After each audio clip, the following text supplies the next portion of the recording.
Hey guys, tonight we begin with a mystery hiding in plain sight.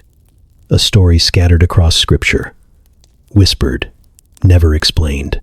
3 men, 3 names, and not a single grave among them. They weren't kings, they weren't immortal, they just walked so closely with God, the world let them go. No death, no funeral, just a disappearance so complete, history had to call it holy. But what if their stories weren't just about them? What if they were something else entirely? A warning, or an invitation? This is the forgotten truth of the 3 men who never died. So, before you get too cozy, take a second to like the video and subscribe, but only if you genuinely enjoy this strange little corner of quiet storytelling. And drop a comment with where you're listening from and what time it is for you. It's strangely comforting to know who else is drifting off with us around the world. Now get comfortable, let the day melt away, and we'll drift back together into the quiet corners of the past. It begins with the sound of breathing. Not yours, not yet, but close. A breath just past the veil of the room, or maybe within the walls. Slow, steady, ancient. You sit still, but your chest rises as though echoing it. You are in your body, but something is loosening around the edges. This world is too sharp with death, too full of endings. You know how it works. Everyone born must die. And yet, not everyone did. You were taught the rules as a child. Dust to dust. All flesh returns to the earth. But even then, something inside you trembled at that law. Not from fear, but from doubt. There were exceptions. You heard them first as whispers. Names passed like contraband in torchlit corners, not in sermons, not in loud places, only in the hush. Enoch, Elijah, Melchizedek, 3 names that didn't decay like the others, 3 shadows that never laid in graves. You were young the first time you saw a man buried. The women wept into linen. The earth opened its mouth, and the casket slid in with the sound of rope rubbing wood. There was nothing glorious in it, just finality. The preacher said things about hope and resurrection, but his voice cracked when he said, "He is with the Lord now." It felt more like a question than a promise. That night, you asked your mother why people died. She said it was because of sin, that the world broke a long time ago, and now everything ends. But when you asked why some people didn't die, she fell quiet. Her eyes shifted. She said only, "God chose them." And you wake before the sun, and the air is heavy with something unspeakable. Not a storm, not a spirit, just a silence that feels too old for this morning. You sit up slowly, bones creaking though you are not yet old, and you know something is different. It's not the smell in the air, or the way the dust hangs like breath just beyond your fingertips. It's the way your heart beats, cautious, reverent, like it remembers something it's never been told. Someone is walking outside. You don't rise. Not yet. You just listen. Steps on dry ground, measured, unhurried, familiar, in a way that chills you. The sound is wrong for the time. Too still, too steady, like a footfall meant for a world that no longer remembers how to carry it. The wind brushes the doorframe, and you swear it speaks a name. Enoch. You've heard it before. Long ago, from the lips of your mother when she thought you were asleep, she said it like a prayer and a warning, as if speaking it too clearly might tear something. He walked with God, she whispered once, folding linen in the blue light of dawn. And then, he was no more. You didn't understand then, but now you feel it, a hole in the pattern, a breath that was never exhaled. They said everyone dies. That was the rule. That's what made life precious. That's what kept kings humble and thieves cautious. The grave swallows us all. The breath leaves. The skin cools. The dust returns to dust. But there were 3, only 3, who were not taken by the grave. You don't know why you believe that. You've never seen it written, not clearly, not like the laws etched in stone or the histories burned into scrolls. These names live in the hush, in the gap between lightning and thunder, in the pause before the priest says, Amen. You've felt them brush past you in dreams. Enoch, Elijah, Melchizedek. You rise now, slowly, as if standing upright might attract something ancient. The wind smells like firewood and something older, like oil, like leather sandals, like wilderness. You step outside, and the sky is still, not peaceful, just waiting.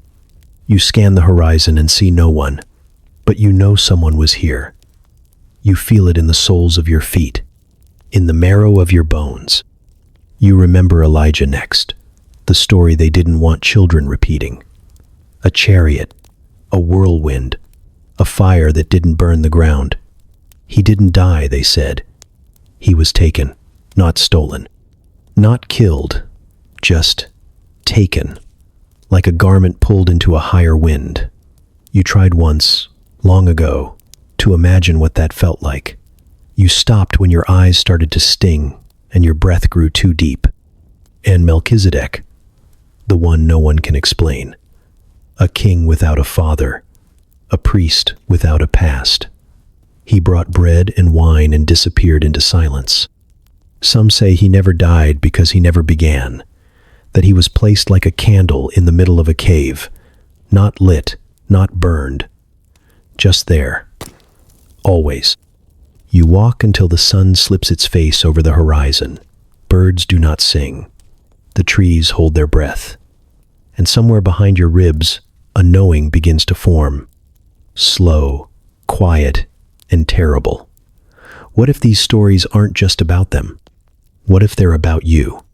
The question comes uninvited, but it settles deep, like a stone in water. You were not promised long life. You've buried friends. You've seen the color leave cheeks.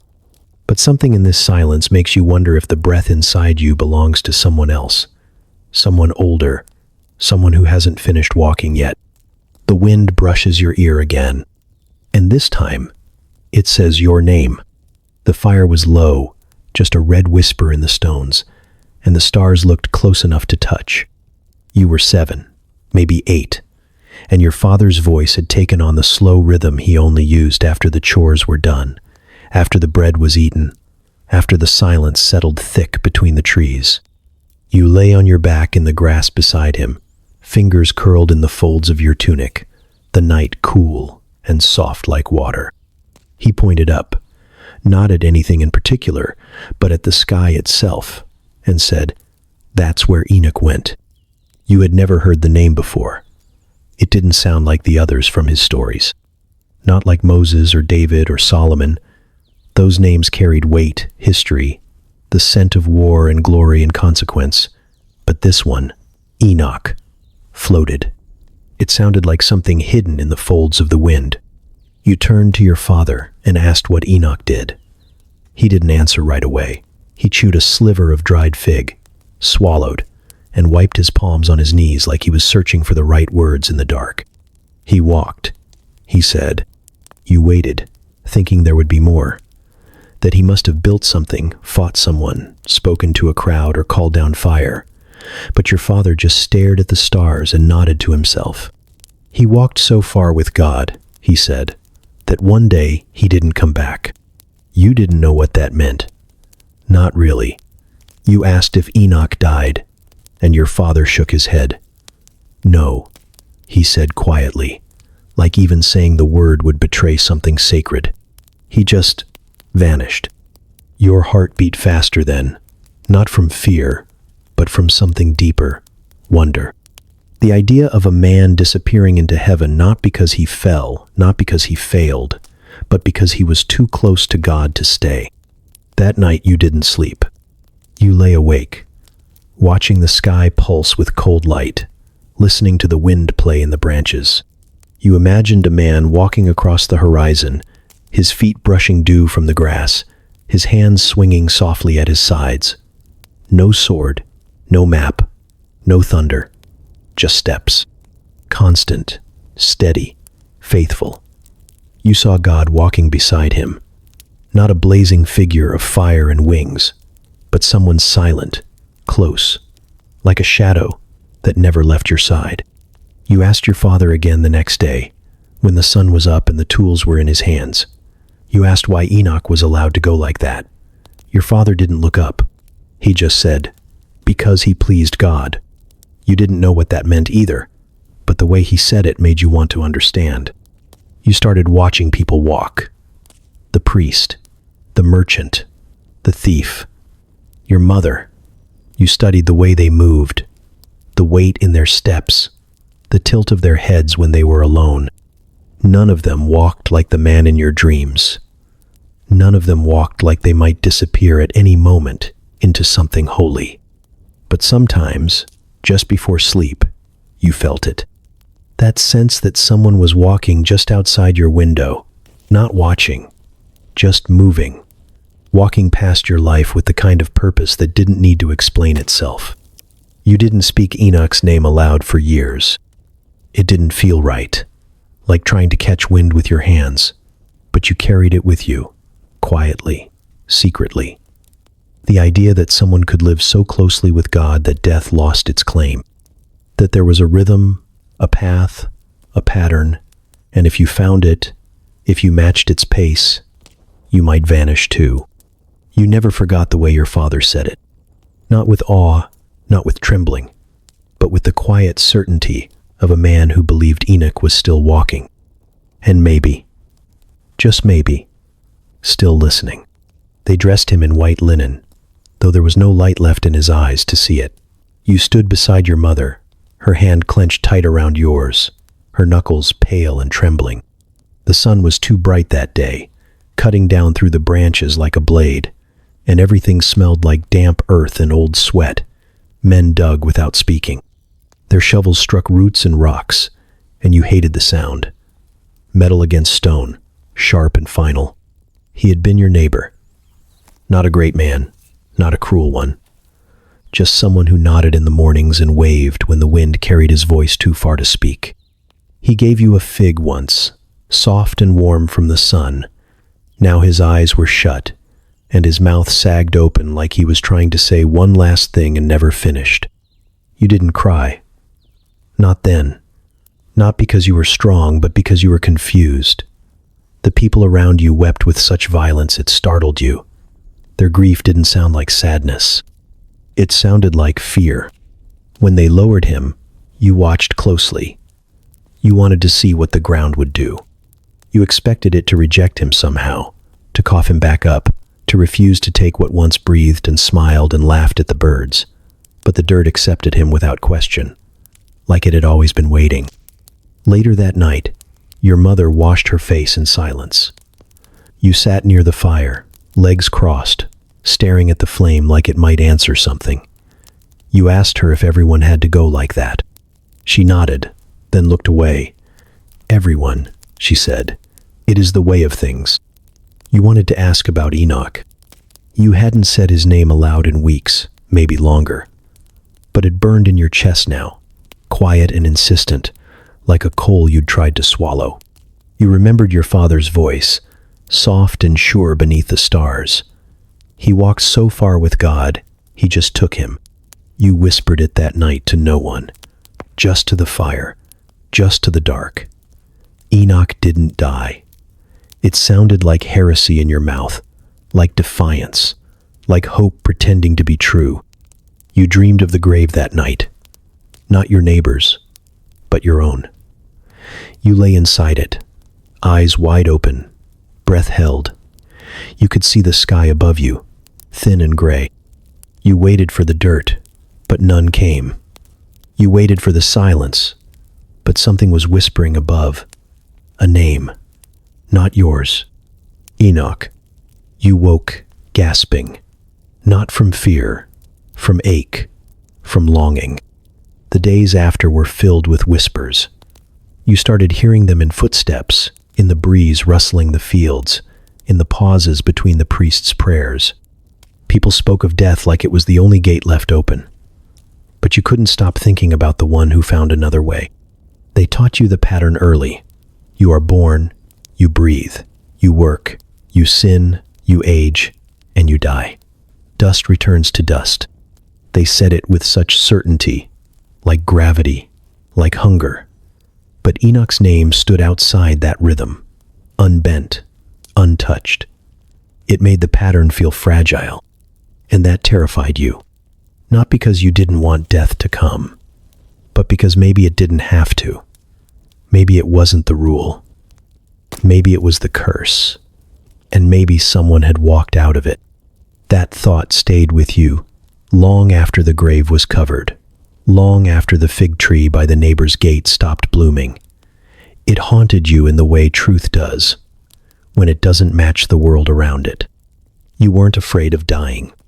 You were afraid the world had lied about how things had to end, and that someone like Enoch had proved it. You don't remember falling asleep, only the moment your breath grew too still, and the silence slipped over your chest like a shroud. The dream came slow, like fog rolling over a field before dawn. It didn't announce itself. It just was. The world around you dissolved into hills. Low, dry, golden hills that breathed dust with every step. There was no sun, no moon, just a sky the color of old parchment and the smell of something ancient in the air. You saw him from behind. A man, alone, walking steadily, his back straight, his arms swinging gently at his sides.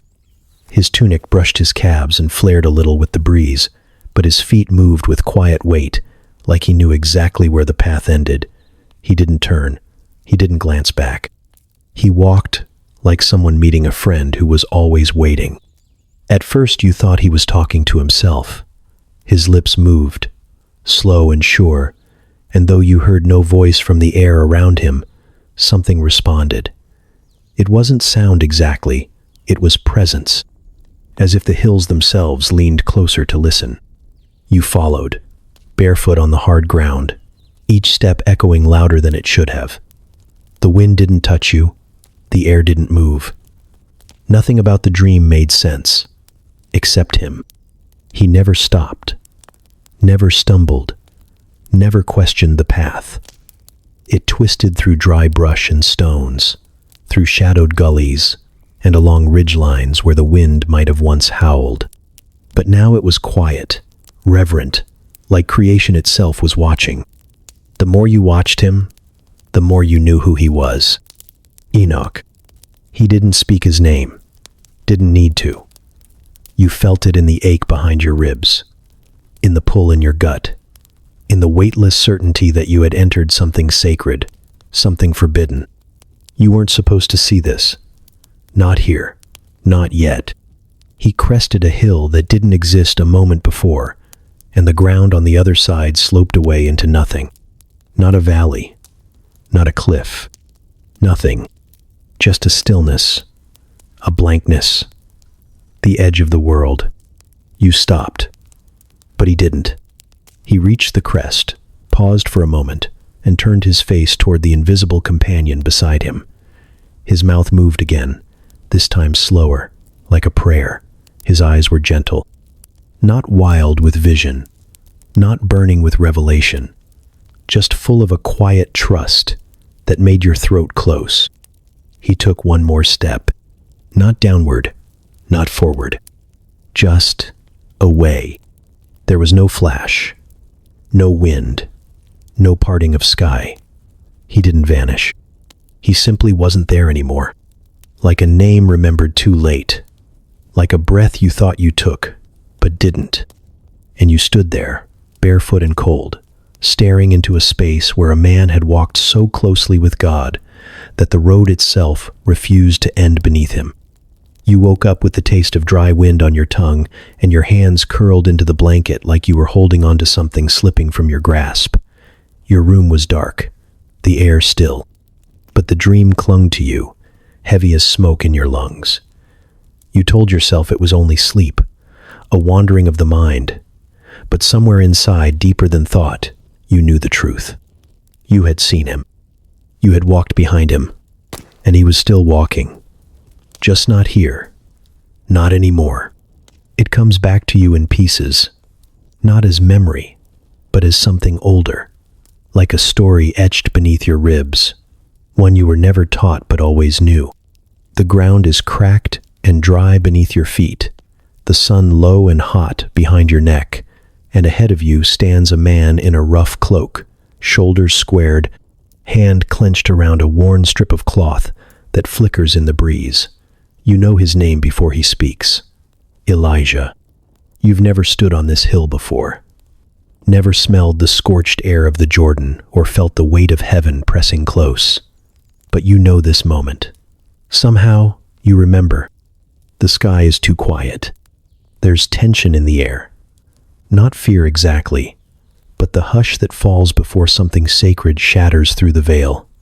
You can feel the dust cling to your skin, thick and bitter. The wind shifts. Not a breeze, but a pulse, a breath drawn in by something colossal. Elijah's cloak brushes the earth once, then rises slightly, tugged by a wind you cannot see. Beside him, Elisha stares with the wide, stunned eyes of a man who doesn't yet understand what he asked for. You see him reach, just slightly, like maybe he can hold this moment in place a little longer, keep Elijah rooted here with him, just until his heart stops racing. But Elijah doesn't slow. He steps forward with the resolve of a man who knows he won't be walking back. And then the sky breaks. It doesn't tear like cloth or split like wood. It opens, clean and sudden, as though it had always been waiting for this.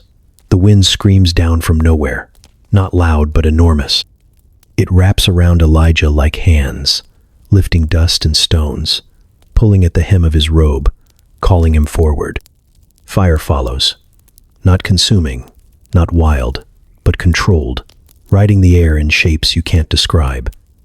Then horses, burning, alive, eyes like molten bronze, hooves that never touch the ground. You can't breathe. The wind presses into your chest, into your skull, into the soft space behind your eyes. It isn't just around you, it's in you. Fire and whirlwind and glory, and Elijah is gone. Not lifted slowly, not glorified in stages, just taken, swept upward like a whisper turned into thunder. He doesn't cry out, he doesn't fight. He leaves like someone called home by a voice no one else could hear. Elisha is still on his knees.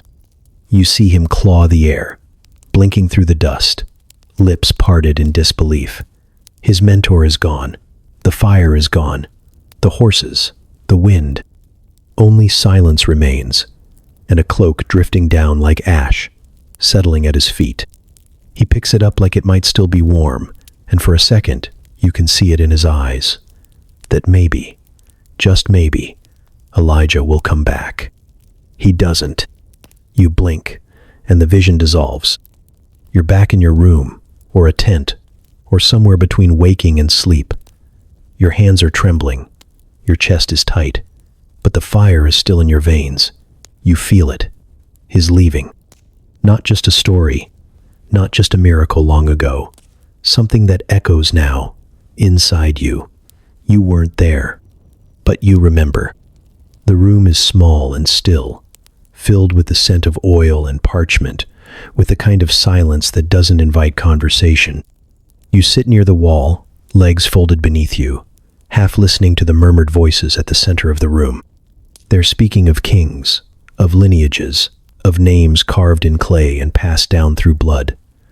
Someone recites a genealogy from memory, a river of fathers and sons winding backward through centuries. It flows like a song, predictable, measured, safe, until someone says it. Melchizedek. The name enters the room like a shadow that doesn't belong. No title, no father, no story, just the name. And your chest tightens the moment it lands, as though it pulled a string buried deep beneath your ribs. You don't know why it stirs you. It's not one of the common ones. Not Abraham, not Moses. Not Saul or David or the ones you've heard your whole life. But the moment it's spoken, something in the room feels wrong. Or maybe just more real than usual. You shift slightly, eyes scanning the faces around you. No one else seems to react. The speaker moves on quickly, like the name was just a footnote in the scroll, an interruption in the flow of lineage. But it lingers. It doesn't fade the way other names do. You mouth it once under your breath, and it tastes like dust and wine and something older than either. That night, you can't sleep. You lie on your side, staring at the beams of the ceiling, the weight of the name still pressing against your chest.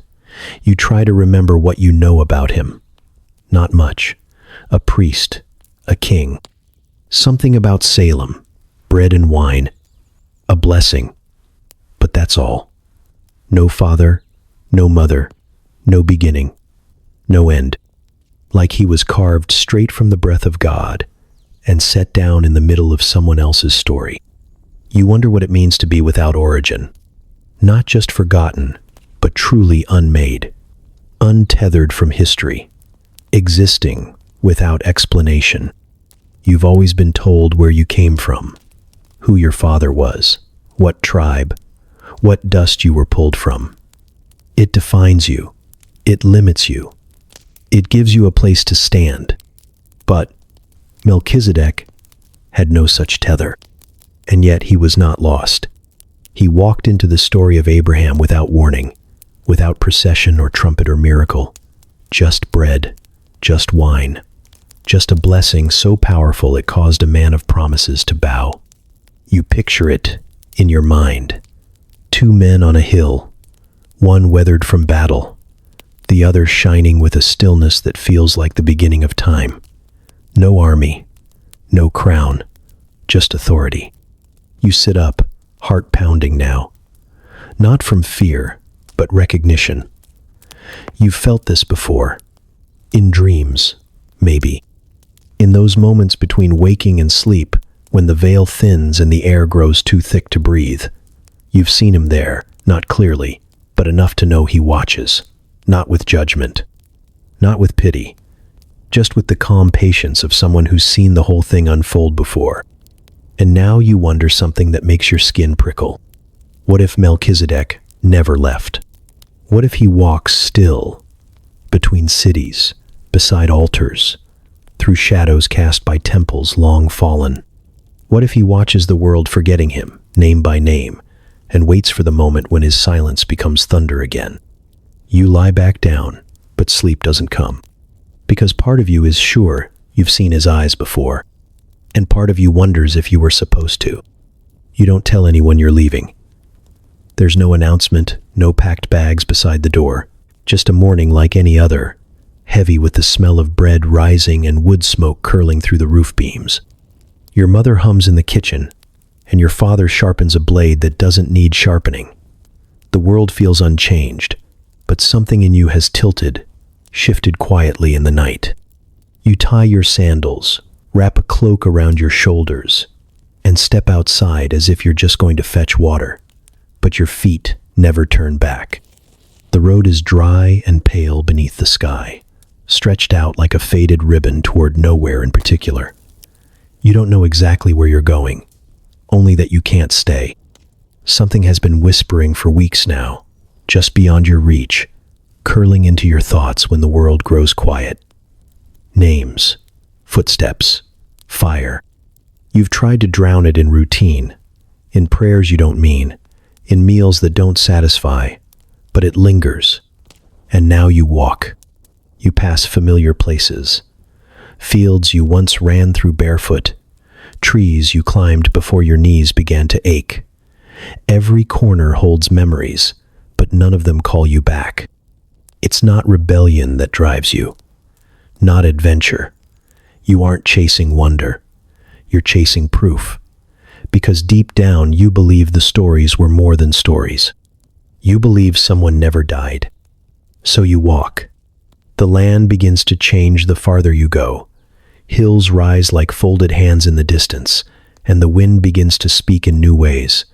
No longer the soft sigh of home, but something older, a warning, or maybe a welcome. You pass through villages where no one meets your eye. You sleep beneath fig trees and wake with dew in your hair. You begin to lose track of days, of time, but not of purpose. At night, you dream. You see a man standing at the edge of a ravine, fire burning in the sky behind him, his cloak whipping in a wind that never touches the ground. You hear the shuffle of sandals beside you in an empty field. You wake with a name on your lips. Sometimes Enoch, sometimes Elijah, sometimes the king without beginning. The dreams never frighten you, but they leave you hollow, aching, like you've glimpsed something you can't return from. There are moments walking alone beneath stars, when you wonder if you've made a mistake, if you've wandered into madness, if chasing the invisible means you'll never find your way back. But then a breeze comes, carrying the scent of oil and ash, and the ache in your chest reminds you that you were called, not with a trumpet, not with a vision, but with longing. One evening, as the sky bleeds orange into violet, you meet a man by a well. He doesn't speak at first, just watches you draw water with a look that cuts deeper than curiosity.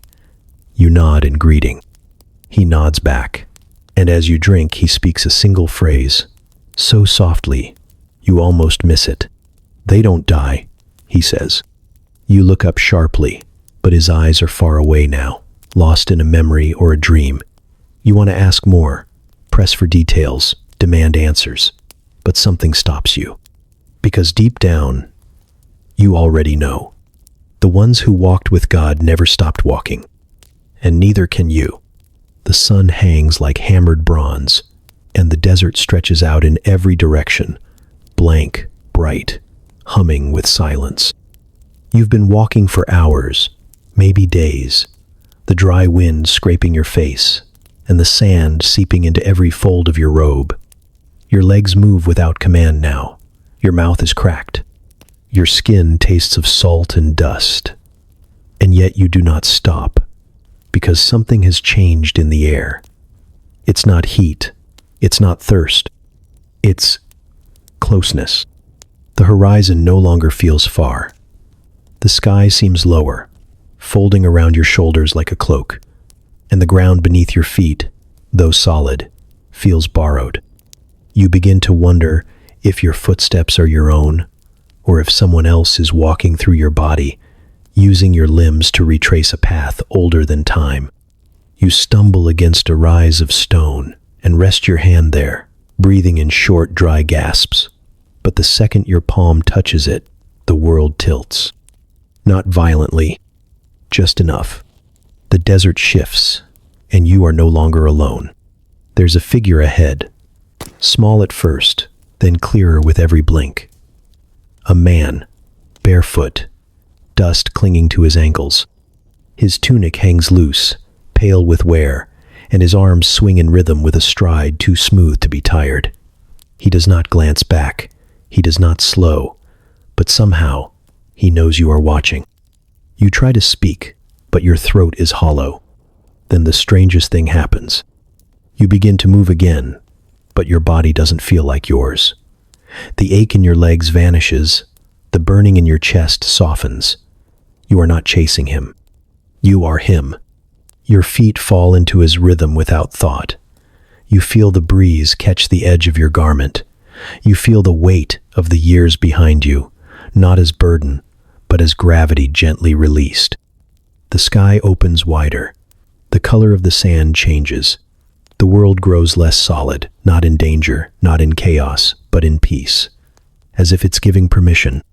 You are walking with God, not beside you, not ahead, not behind, in you, around you. The presence is unbearable and tender, like light that doesn't burn but sees everything. You don't hear words. There is no voice. But the communion is undeniable. Every step is a prayer without sound. Every breath is a surrender. And the world continues to thin.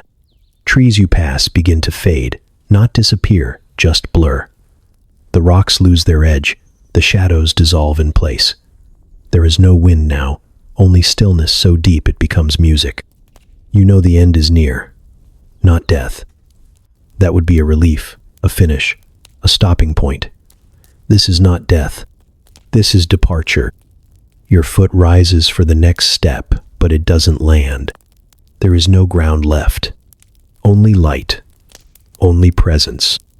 And still, you are not afraid. Because this is what you were made for. Not a grave, not a farewell, not decay or forgetting. You were made to walk until the world could no longer hold you. You blink, and you're back in the desert. Sweat on your brow, sand in your sandals, heart pounding like you ran a mile. But your hands are shaking, not from heat, from memory. You don't know if you saw him or became him, but you know what it feels like now, to walk with God until the veil tears, and something inside you whispers the truth you can never unlearn. He never stopped walking, and now, neither can you. The sky is bruised with smoke, thick with dust, and the smell of sweat and scorched stone clings to the wind. You stand among a crowd that's not speaking anymore, not shouting, not laughing, not mocking. All their jeers burned out with the morning sun, leaving behind only the weight of what might come next. You don't know how you got here, whether you climbed the mountain yourself or were carried by something unseen, but your feet are planted in ash and your lungs are full of silence.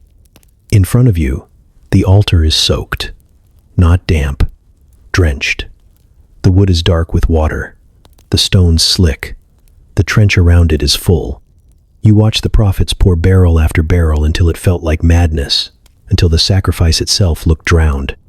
And still Elijah stands calm, his eyes lifted, not to the crowd, not to the sky, but to something just beyond both, something you can't see but feel pressing against your bones.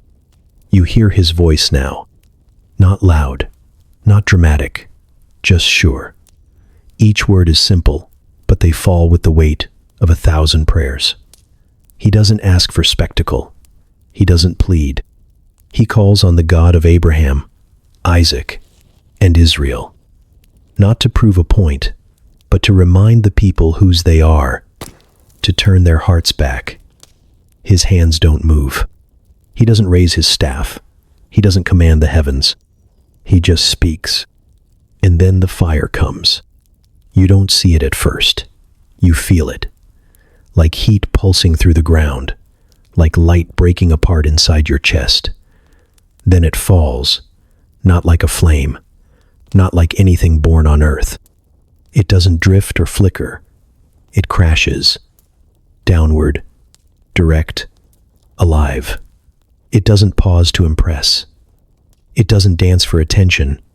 It devours. The wood vanishes in a blink. The water flashes into steam. The stones hiss and crack. Even the dust at the altar's feet is swallowed whole. There is no time to react, no time to cheer, just awe and terror, and the sound of knees hitting earth all around you, yours among them, because this is not a trick. This is not myth. This is God answering in fire. You dare to lift your head, just slightly, and you see him, Elijah, still standing, unmoved, unshaken, not triumphant, not glowing with pride, just steady, like he expected the sky to open, like he's seen it before. The fire doesn't touch him. It burns behind his eyes, but it doesn't consume. He belongs in this moment, like flame belongs to the altar. Inevitable. You hear people whispering now. Some weep, some cry out, some crawl forward like they need to get closer to the place the fire touched, even though it's gone. All that's left is scorched earth and the heavy scent of answered prayer. You press your palms into the ground, hoping some of it will linger in your skin. You are shaking. Your mouth is dry, but your soul is louder than it has ever been. You don't know what you believe. Not yet, but you know this was real. You saw the fire fall, and in the silence that follows, in the smoke that still coils around your shoulders, one truth settles deeper than fear. God is not far, and Elijah never stood alone. You hadn't seen him on the road. No dust on his cloak, no sweat on his brow. One moment, you were alone, feet aching, lips cracked from too much silence. And the next, he was there, standing at the edge of your camp, half shadowed by the dying light, as if the evening had shaped itself into a man. He carried no bag, no blade, just a simple bundle wrapped in linen, and he said nothing. You don't remember inviting him, but you didn't stop him either. He sat across from you, cross-legged and calm, like he had always belonged there. Like he'd been waiting for this moment longer than you had been alive. You studied his face, trying to place him. He didn't look like a king. No crown, no robe. His eyes were dark and deep, not cold, but unreadable, as if he'd looked into the beginning and found it familiar. He unwrapped the bundle. Bread. Fresh. Somehow. Still soft. Still warm. Even in the desert air. And wine. Deep and red, as old blood. He broke the bread with his hands, slow and reverent, then handed you a piece without a word. You took it. You didn't ask why. It felt like the kind of offering you don't refuse, even if you don't understand it. When you tasted it, something shifted. Not in your tongue, but in your chest. Like a door, cracking open in a place you didn't know was locked. Then he poured the wine into a small clay cup and passed it to you. You hesitated, because suddenly, this felt too familiar, too sacred. You'd never met this man, and yet you knew this moment. Knew it like the sound of your own breath, like a memory buried in the marrow of your bones. You took the cup, your hand trembling slightly, and drank. And that's when he spoke. Not loudly, not slowly, just enough to cleave time in two. Blessed are you. That's all. But the words didn't land in the air. They landed somewhere else, deeper, like they'd been spoken once before in another tongue, on another hill, beneath stars that hadn't yet formed. They didn't feel new. They felt remembered, as if they had been waiting for you to return. You looked up. He was watching you, not with curiosity, not with kindness even, but with knowledge, like he saw your whole story without needing to turn a single page. You asked his name. He didn't answer, but he didn't need to. You already knew, not with your mind, but with something older than that, with whatever part of you knows the rhythm of eternity, even while trapped in time. Melchizedek, the king of righteousness, the priest of the Most High, the one with no beginning and no end. He didn't introduce himself because he never had to. He's never been forgotten. He stood as you swallowed the last of the wine. The bread still sat heavy in your belly, but it wasn't food. It was a promise, a pattern, a thread that stretched backward through Abraham, forward through altars and temples and veils torn in two. You opened your mouth to speak again, but he was already walking away. No footprints in the dust, no sound in the grass. And in that moment, you understood. He doesn't visit to be recognized. He comes to remind you that some men were never born and will never die. You don't know when it started, only that now it's always there. The feeling that someone else is near, not close enough to touch, but near enough to shift the air. It begins in small moments, the ones most people ignore. The pause in a crowd when no one speaks. The flicker of movement on the edge of your vision. The way the wind sometimes changes direction just before a thought forms in your mind. You tell yourself it's nothing. Shadows. Coincidence. The mind playing games with your need for meaning. Until it isn't. You see him first on a rooftop at dusk. You're passing through a narrow street, and your eyes catch on the silhouette before your mind registers what it's looking at. A figure, standing still against the darkening sky, arms at his sides, robes brushing the edge of the roof tiles. No lantern, no sound. He doesn't move, not even when the breeze stirs. You blink, just once, and he's gone. You don't speak of it. Not yet. Because even in your confusion, even in your rising heartbeat and the sharp rush of air in your lungs, something deeper calms you. Not fear, not awe, just the quiet certainty that he wasn't a stranger. You see another a week later. As a storm rolls in from the hills, the wind howls through the canyons like a beast let loose, and lightning cracks open the horizon. You shelter beneath a tree, eyes squinting into the rain. And then, in the heart of it, a figure walks calmly along the ridge, cloak soaked, face lifted, unmoved by the fury around him. Thunder swallows the sky, and for a moment you lose him. But the next flash of light reveals him still there, still walking, still watching. You feel their presence in the silence too, in the dead space between songs, in the hush that falls before prayer. You sit alone at night, candle guttering low, and sense something just beyond the edge of the flame. Not a threat, not a ghost, something deeper, wiser, as if the veil that separates you from what came before has grown thin, and on the other side, they wait. One in flame. You see him in a fire that should have gone out long ago, a small village hearth, nothing grand, just old wood and fading coals. But as you draw near, the flames leap higher, not in color, but in shape. They twist upward, not like smoke, but like purpose. In the center of it, for a breath too long to ignore, you see a face, not burning, but made of fire itself. Stern, kind, endless. You stagger back, but no one else sees it.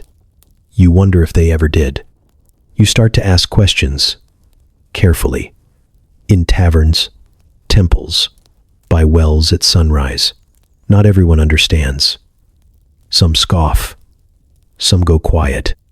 But a few look at you with wide, knowing eyes and say nothing. That silence tells you more than words ever could. You're not the only one who sees them. They're not gone. They never were. They walk in the spaces between stories, in the moments that can't be recorded. They were taken, yes, but not away. Just somewhere else. Somewhere further in. And sometimes, when the world forgets to doubt, they return. Not to lead, not to warn, just to witness.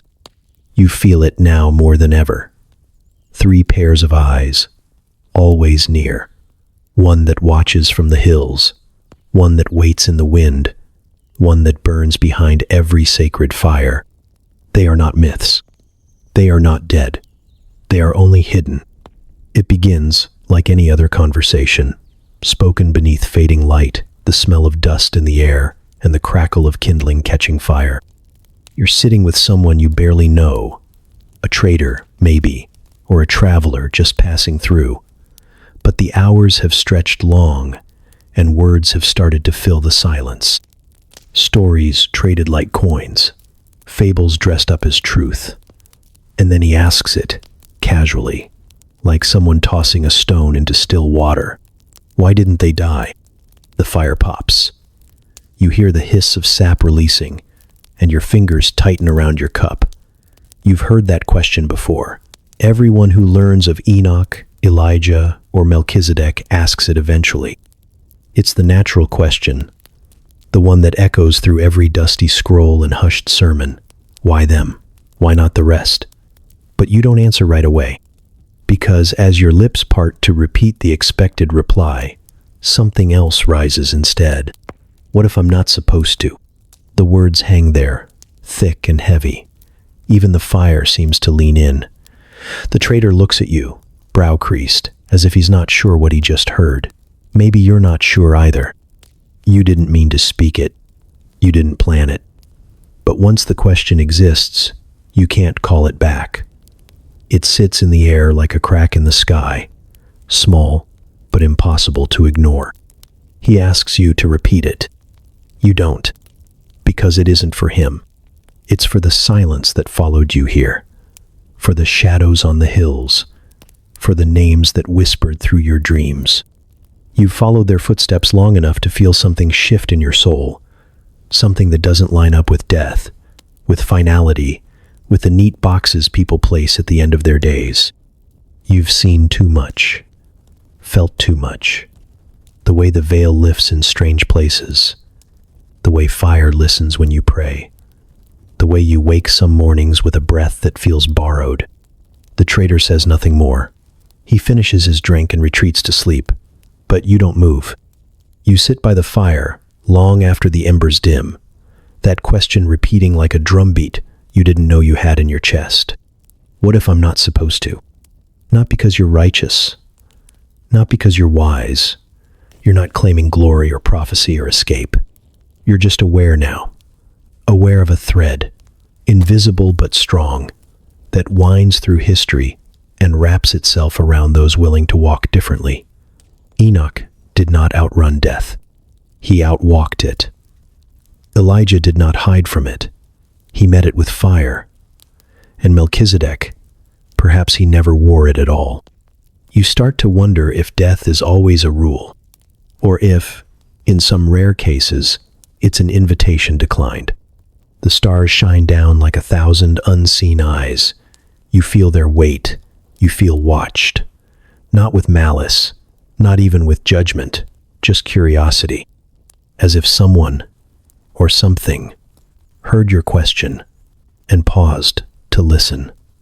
You shift your gaze to the edge of the trees, half expecting a shape to emerge, a voice to speak. But there is only wind. And yet, you feel answered. Not with a yes, not with a no. Just a door, cracked open a little wider. You don't sleep much that night. Not from fear, but from wonder, because now you've asked it. The question that doesn't get put back, the one that stirs the ancient things. You don't know what it means, not yet. But somewhere inside, where flesh meets soul, you feel it begin to change you. What if I'm not supposed to? And what if, just maybe, you aren't either? It comes when sleep has softened the walls of the world, when breath slows and silence thickens like oil. You don't remember lying down. You don't remember closing your eyes. But now you're there, standing on the edge of something vast, a horizon too wide for earth, too dark for night. There is no sound, only the low hum of things older than sound, things that remember the first morning and have not spoken since. Before you, a book floats, not on a table, not in a hand. It simply is. Its pages glow faintly, not with fire, but with memory, light that is not seen, but remembered. You reach out, unsure whether you're allowed, unsure whether you're even real in this place, but your fingers pass through the air and touch nothing, and still the book begins to turn. Not written in ink, written in stars. Each line is a motion, a movement of celestial bodies across invisible sky, a language spoken in the paths of planets and the silence between pulses of light. You don't read it the way you were taught to read. You feel it. It pours through your skin like cold wind, like thunder in your veins, and you begin to see. You see angels watching, rows upon rows, their eyes not blinking, their wings not moving, only still, patient, burning. They are not what you imagined. They are not soft or warm or golden. They are terrible in the oldest sense of the word, and they bow, not to you, but to one who stands among them. Enoch. He is not clothed in glory, not crowned, but there is a weight to him that bends light. His face is calm, not distant, but untouchable, like stone smoothed by centuries of rain. He does not speak, but the moment you see him, you understand. He remembers what the stars have forgotten. The visions continue. You see the watchers fall, angels who reach too far, who taught men things not meant to be known. You see giants born of broken covenants, crying out in a voice that shakes mountains. Their sorrow is worse than their violence. Their hunger is not for flesh, but for belonging. And when heaven rejects them, the earth itself weeps. Then you see the throne. It is not built. It is formed, like it has always been, carved from the stillness before light was spoken. Upon it sits a presence too vast to be shaped, cloaked in fire and silence and breath. Judgment flows from it not like anger, but like law rediscovered. Enoch stands beside it, unmoved, watching, recording, every word etched into light, every verdict captured in the language of flame. And for a moment, you feel the weight of his office. Not prophet, not teacher, scribe, the one who witnessed what man was never meant to see, the one who did not die because death would not know what to do with him. The visions collapse all at once. The sky folds inward, the stars pour down like tears, and the book slams shut, not with violence, but with finality. You stagger back in the dream, breath caught somewhere between awe and terror. Enoch turns to you then, not with a smile, not with a warning, but with a look that sees through you, past you, into the question behind your soul. And just before you wake, he lifts his hand, not to bless, not to command, but to point forward into something still unseen. You wake with the shape of stars burned behind your eyes, and the strange, unshakable certainty that the book was never just a vision. It was a calling. The hill is barren. No trees, no shelter, only rocks and tall grass whispering in the wind. You stand near its crest, hands buried in your cloak, the sky above you bruised and low. It wasn't storming when you climbed. The clouds were thin then, stretched like smoke across a tired sun. But now they thicken, gathering in strange spirals that pulse without thunder. There is no rain. Not yet.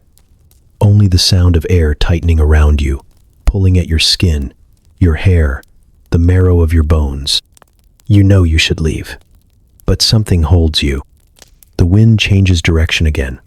Not wild, not howling, just purposeful. Each gust carries weight, like it's been sent, like it's calling for you by name without needing a voice.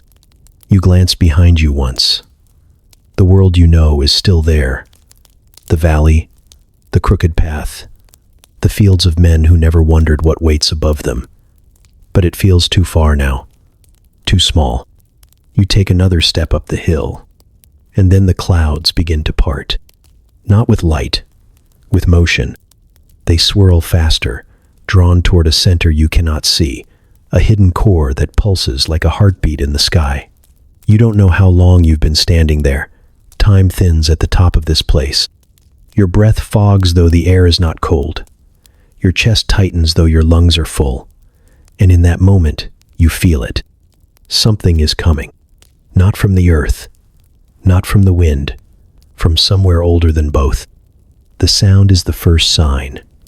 Low, like distant hooves, pounding through thunderclouds, a rhythm that doesn't echo but sinks into your ribs. Then light, but not sunlight, not even lightning. It is light shaped into movement, light shaped into fury. You drop to your knees, but not out of fear, out of recognition. You know what this is. You've heard it whispered in temple corners, sung in cracked voices beside dying fires. The chariot of fire. It breaks through the clouds in silence, and for a heartbeat, time stops. The wheels spin with flame but do not burn. The horses are not animals, but force, wind and blaze bound together by something divine. The sky bends to make room for it. Space itself parts like water. And you are certain now. It is waiting. Not for Elijah this time. For someone else. For you? The thought pierces like a blade, cold and absolute. You rise slowly, the wind tugging harder now, not to push you down, but to draw you forward. You take a step. The chariot hovers above the earth, just beyond reach, just within belief. Its fire does not consume, but it promises to change everything it touches. You take another step. The air tastes like metal and memory. You are not worthy, but neither was the prophet when the whirlwind came. You reach the top of the hill, and the chariot does not leave. It waits, not demanding, not rushing, just waiting, as if it knows you still have more road to walk, as if it knows you will be back. You lower your eyes, heart pounding louder than the wind now, and turn away, slowly, reverently. Each step away from that place is heavier than the one before, but the thunder stays behind you, watching, calling, and somewhere inside, you know the truth. The fire did not come to end you. It came to remind you. He still takes men. You don't remember walking into the room. One moment you were crossing a lonely plain at dusk, wind in your ears and sand in your teeth, and then the walls closed gently around you, lit by lamps that burn without flame. You sit on the ground, legs folded beneath you, across from a man who looks both aged and ageless. His eyes are quiet, steady. They carry no judgment, only the unbearable weight of seeing too much. He unwraps bread from linen, as if he's done it 1,000 times. Maybe he has. He doesn't ask if you're hungry, but places a piece before you like a memory that's been waiting to return. Then the wine, dark and still, poured into a cup carved from something older than stone. He doesn't speak until the silence has ripened enough to carry the weight of questions. Who do you think you are? You weren't ready for that. You came expecting mystery, maybe revelation. You came with your own question, small, trembling, shaped like, "Who are you?" But he didn't answer that one. He returned it, bent it, turned it inside out and placed it in your hands like a mirror. You glanced down at the bread instead of his face, suddenly unsure how to hold yourself. You were always told who you were, by birth, by place, by wounds. But now, in front of this man, none of it feels solid. Just a traveler, you murmur, but it sounds thin in the air. Even you don't believe it. He breaks the bread and hands you half. His fingers brush yours, and for a moment, the room flickers. You see glimpses, not memories, not quite dreams, altars rising from ancient hills, smoke curling into the heavens, kings laying down swords in his presence without knowing why, and priests, countless priests, who came long after him, still walking in the shadow of a priesthood he never relinquished. "Were you ever born?" you ask. He smiles softly, not with pride, not with mystery, but with compassion, like someone who has heard the same question for generations and still chooses to answer with kindness. "I am," he says. That's all. No past, no lineage, no title, just being, just presence. The words press against your chest, reshaping something fragile inside you. You want to speak again, but something in the silence tells you not to, that this is not a moment for more noise, that the presence before you was not made to be explained, but received. You drink the wine. It tastes like time slowed into sweetness. It tastes like something that remembers Eden and has not soured since. And as you swallow, you feel something else settle in your bones. Not knowledge, but invitation.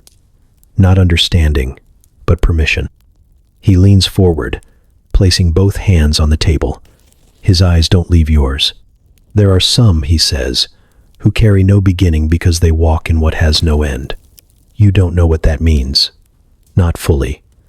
But you know it's not about him. It's about you. You sit in stillness. You let the mystery rest without needing to crack it open.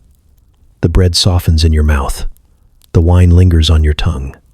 He doesn't vanish. He doesn't stand. He just is. And when you finally rise to go, he watches with that same quiet wait. Not goodbye, not farewell, just waiting. You leave the room, not knowing whether you were in a place, or a moment, or a dream. But you know this. He was never born. And yet, somehow, he found you. It begins with heat, thick and rising, a shimmer in the distance, like the breath of the earth itself exhaling. You walk toward it, not because you are brave, but because you can't help it.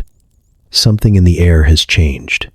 The wind carries not smoke but stillness, the kind that sits behind the veil of miracles. You don't know if this is a test, or a calling, or a punishment. All you know is that there is fire ahead, and your feet will not stop moving. The flames are not contained. No hearth, no altar, no boundary. They move like dancers, like soldiers, like witnesses. They do not lash out. They do not destroy what lies in their path. They wait, flickering with a hunger that feels like memory, not rage. You hesitate at the edge, heartbeat loud in your ears, every part of you expecting pain, expecting skin to sear, eyes to water, flesh to yield. But none of it comes. You step in, and the fire steps back. It doesn't retreat, not really. It makes room, like it's been expecting you. The flames lean, but do not touch. They roar, but do not consume. The heat presses close, close enough to taste, but it does not bite. You reach out your hand. It moves through fire like it would through wind.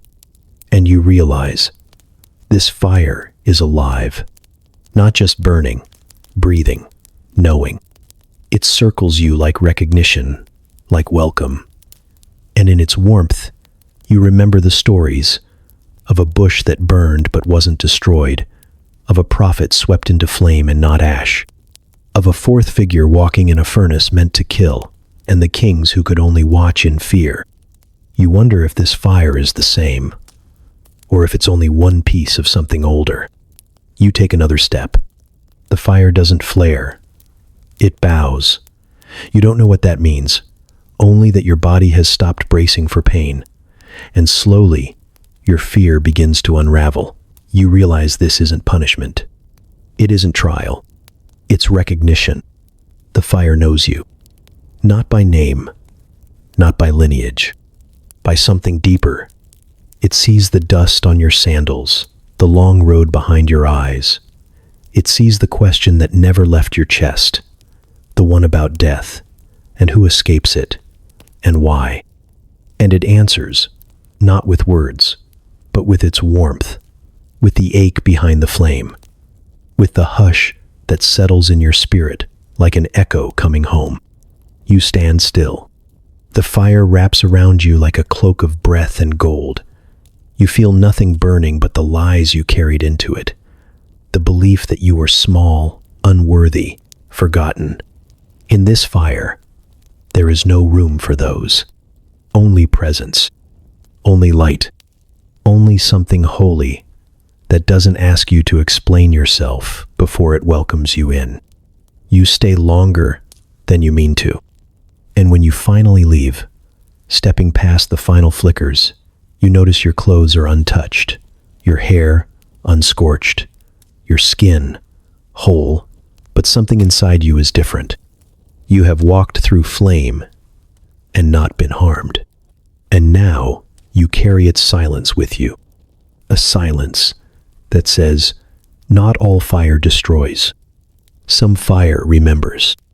It's just a pool at first, a shallow place where rain has gathered in the bend of a stone, no more than a few feet wide. You find it by accident, or so it seems. Your path interrupted by thirst, your body leaning down for a sip.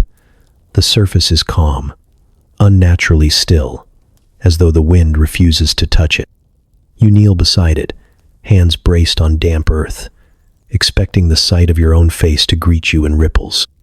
But the water does not show you. Not at first.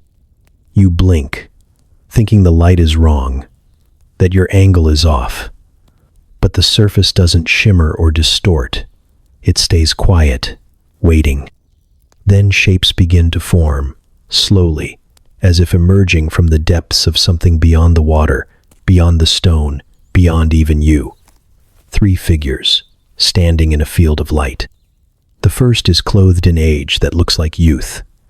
He walks, slowly, but the ground itself seems to rise to meet him. You know his name before your mind confirms it.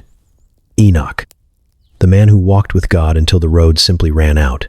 He doesn't speak, but he turns toward you, and the gaze is so full of knowing, it tightens your chest. Beside him, A second figure rises, tall, unbent, his eyes bright with storm. You feel wind on your skin, though none blows where you kneel. Fire flickers behind his shoulders, not consuming, but alive. This is Elijah.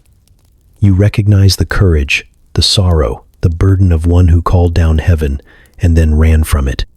His mouth does not move, but you hear the echo of chariots. And then the third. At first, you think it's someone else, a stranger. But the longer you stare, the more something inside you begins to ache. Not in confusion, in recognition. He looks like you, but not as you are now. Not entirely. It's a version of you. Cleaner, older, not in years, but in clarity. Not weighed down by fear or memory. This version of you stands quietly beside the other two, eyes forward, unafraid. You lean closer to the pool. The reflection doesn't change. You are looking at yourself, but also not yourself. And somehow, you know what this means. You have been walking towards something, not just toward them, but toward the part of you that belongs beside them. Not in glory, not in escape, but in obedience, in intimacy, in trust, so deep it dissolves the line between death and life. The image begins to fade. The men don't speak. They don't need to. Their silence is enough to say, you've already been chosen. Not because of worthiness, because of willingness. The water stirs now, touched by wind that wasn't there before. The faces ripple, vanish, and now it's just a pool again, just rain, just stone, just a reflection that finally returns to you. But your own face doesn't look the same. Something behind your eyes has shifted, opened, been seen. You rise from the ground slowly. You don't take anything with you, because something was already given. A glimpse, a calling, a mirror that didn't just show who you are, but who you are becoming. And the truth that has always waited behind your questions. Not everyone dies. Some are taken. It doesn't happen all at once. You see it in fragments, like pieces of a vision laid out across time. A walk, a flame, a table. None of it loud, none of it rushing. But the silence between each is soaked with something too vast to name. At first you think you are dreaming. Then you realize dreams don't hold this kind of weight. Enoch walks along a narrow path that winds through a valley still dripping with dew. He doesn't look back. His feet never pause. The world around him grows thinner with every step. Not less real, just more distant. Like mist rolling back from something solid. His form is steady, his breath sure, and then he is simply gone. Not swallowed, not erased. Taken. Then the sky twists into fire. You're standing on another hill now, eyes lifted toward a wind that whirls the heavens into a spiral of flame. Elijah's cloak flutters like a banner in a storm. He stands beside a river, his shoulders set, his eyes unblinking, and then they come. Horses that burn, wheels that spin with glory, a chariot made of judgment and mercy in equal measure. Elijah doesn't flinch. He steps forward as if meeting an old friend. In one breath, he is lifted, taken, and then there is a man at a table. Bread is broken, wine is poured. No temple surrounds him, but the air hums with the weight of eternity. Melchizedek doesn't speak much. He doesn't need to. His presence is its own language. He raises his hands, not to command, but to bless, not to lead, but to offer. You watch him hold the cup high, and for the first time, you see it, what he's facing. A throne that is not of stone, a light that has no beginning, a presence too full of life to be named by death, and above them all, hands, not reaching down in wrath, not pointing in accusation, receiving, welcoming, taking. You are always told that God gives, that he sends, he offers, he provides. But here, in this moment strung between heaven and earth, you see the other side of the story. He also takes, not out of greed, not with cruelty, but with longing, with joy, with the ache of a father who sees his sons walking so closely that he cannot bear to wait another day. So he opens the sky. So he draws them near. So he reaches out, not to punish, but to pull close. You watch as Enoch is enveloped in stillness that glows, as Elijah is swept into flame and song, as Melchizedek lifts bread toward light that never dims. And through it all, those hands remain, open, steady, strong. They do not grab. They invite. They do not force. They receive. And somehow, in the quiet corners of your soul, something breaks. Not in pain, in clarity. You finally understand what they were spared was not just death, but delay. They walked so near, they became too familiar to leave behind. So God did what only He could. He took them. And somewhere deep within you, a hope stirs that maybe, just maybe, He hasn't stopped. That somewhere in the stillness of your days, if you walk close enough, if you listen long enough, if you yield fully enough, He still might. The night is quiet, but your body refuses to rest. You lie beneath a roof of stars, blanket pulled to your chin, eyes open to the dark. The air is still, cool against your skin, but it hums with something deeper than silence. Something alive. You shift on your mat, close your eyes, try to coax your thoughts back into stillness. But your chest won't stop moving. Not in panic, not in fatigue. You are breathing like someone who just returned from drowning. Every inhale deeper than the last, like it knows what it almost forgot. The rhythm of it fills your ribs like music, like memory. And you realize, you're not doing this. Something is. You sit up slowly, unsure what you expect to find. The room hasn't changed. The shadows still cling to corners, soft and harmless. But your chest rises again, unbidden, not heavy, not rushed, just full, so full it almost hurts. You place your hand over your heart, feeling it thump slow and strong beneath your palm. Then the breath comes again, and you remember. The fire that did not burn you, the chariot that waited, the man who broke bread without ever being born, the walk that kept going until the world let go. You remember Enoch's quiet steps, Elijah's final ascent, Melchizedek's stillness that didn't need time. You had heard their stories once, like myths. Now they live inside your lungs. You were not just watching them, you were walking with them. And now, something of them has stayed, not as a vision, not as a memory, as breath. You stand, barefoot, the earth cold beneath your soles. Every movement feels lit from within, not with energy, but with awareness, with knowing, the kind that doesn't shout, but whispers in the chambers of your bones. You inhale again, and it is not ordinary. It is the breath of someone who has seen too much to ever live like everyone else. There's a verse buried in your memory, something about the spirit giving life, something about breath being more than oxygen. And you know now what it means to be filled by something eternal, not just inspired, transformed, like your breath has been braided with someone else's. Like every rise and fall of your chest is now a prayer. You step outside into the night. The stars blink like sentinels, distant but watching.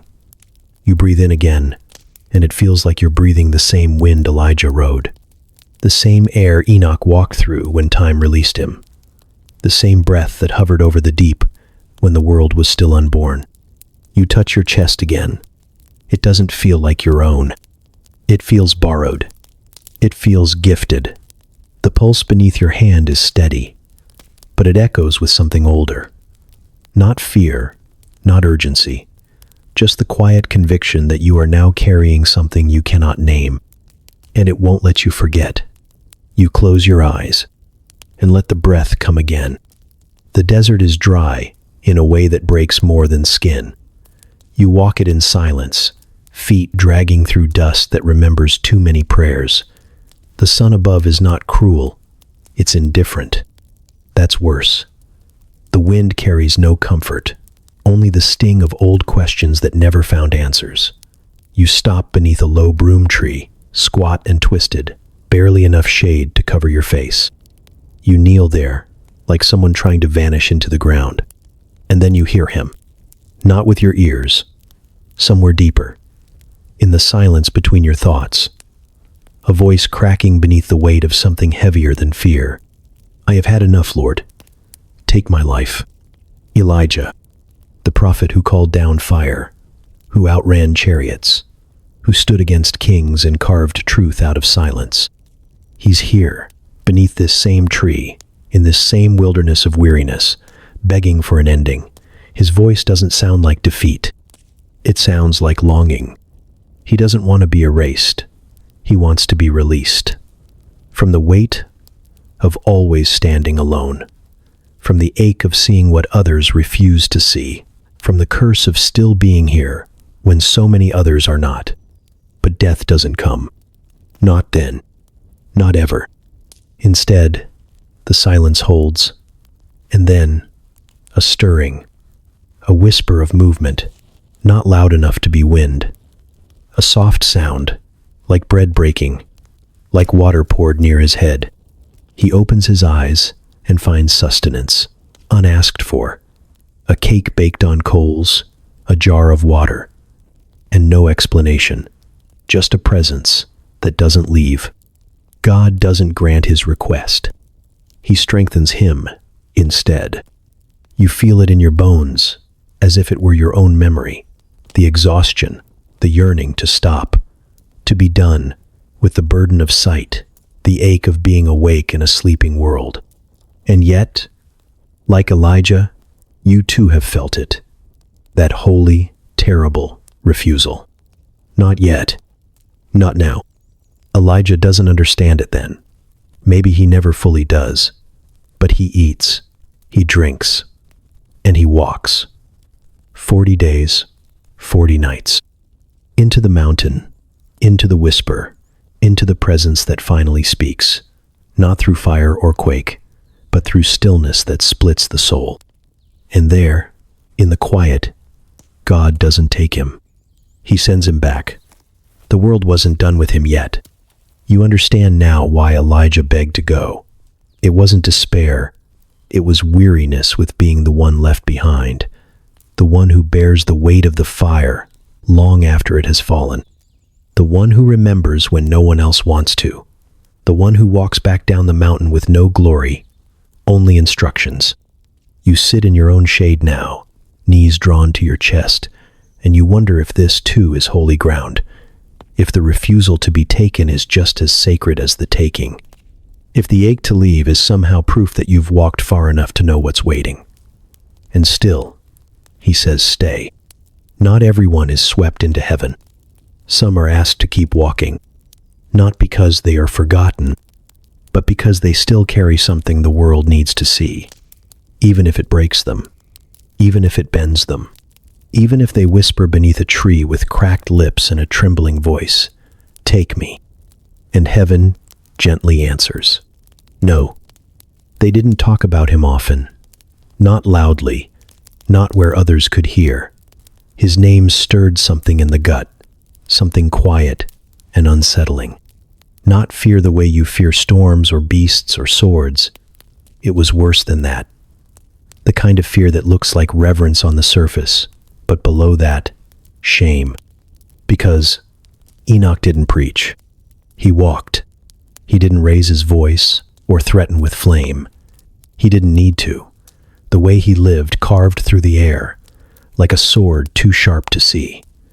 When he entered a village, voices dropped, eyes turned away, not out of hatred, out of the ache of knowing what they weren't. He didn't accuse, he didn't point, but his life did. His peace was louder than their violence, his stillness louder than their excuses.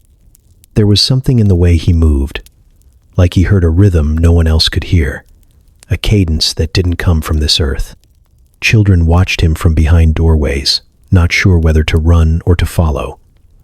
Elders whispered stories about his bloodline, his strange silence, the way the sky always seemed clearer above him. No one ever caught him in contradiction. No one ever saw him curse. No one could remember the last time he did anything for himself. And that terrified them, because if he could live like that, if he could walk that closely with God, then it meant they had no excuse.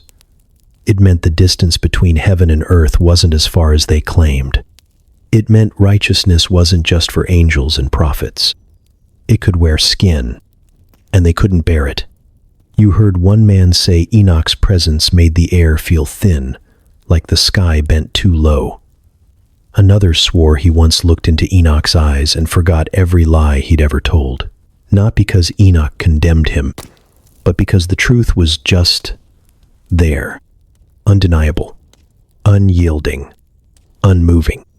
You wonder how lonely it must have been to walk with God so closely that the rest of the world sees you as something other, not holy in the way priests pretend to be, holy in the way rivers are, quiet, ancient, untouchable, the kind of holy that cannot be faked, the kind that divides. Enoch didn't seek glory, he sought God, and in doing so, glory found him. Not the kind that draws crowds or songs, the kind that makes the world shift when you step into a room. You hear stories of the day he vanished. No thunder, no whirlwind, just gone. Some say he walked behind a hill and never came over it. Others say the sky opened like a door and took him so gently the birds didn't even scatter. No body, no burial, no end. And perhaps that's what they feared most. That death never claimed him. That he lived the kind of life death had no authority over. Because if one man could do it, what excuse did they have? So they feared him. Not because he was cruel, but because he was proof. You notice him first in the market, standing too still for a place so full of motion. Others move past him with baskets, bartering, calling out prices, haggling over weight and worth. But he does not move. He holds no goods, carries no coin, speaks no word. And yet, people give him space. Not out of fear, out of recognition, though most of them can't explain why. His robes aren't extravagant. They bear no crest, no mark of earthly rank, but they shimmer slightly, not with wealth, but with age, like the threads remember fires that never burned them. You ask the bread seller beside you who he is. She glances once, then looks away quickly, as if remembering a dream she doesn't want to admit she had. Melchizedek, she whispers. That name settles like dust in your ears. Familiar, ancient, heavy. You see him again days later, then again, always walking, always silent, never hurried, and never changing. His face carries no youth, but neither does it bear time's usual weight. His eyes are too clear, his skin too steady, as if he lives just outside the laws the rest of the world obeys. Wars have come and gone. Floods have risen, empires crumbled, kings crowned and buried. But he walks the same way through each, as if time is his shadow, not his master. They say he blessed Abraham once, offered bread and wine in a valley soaked with victory.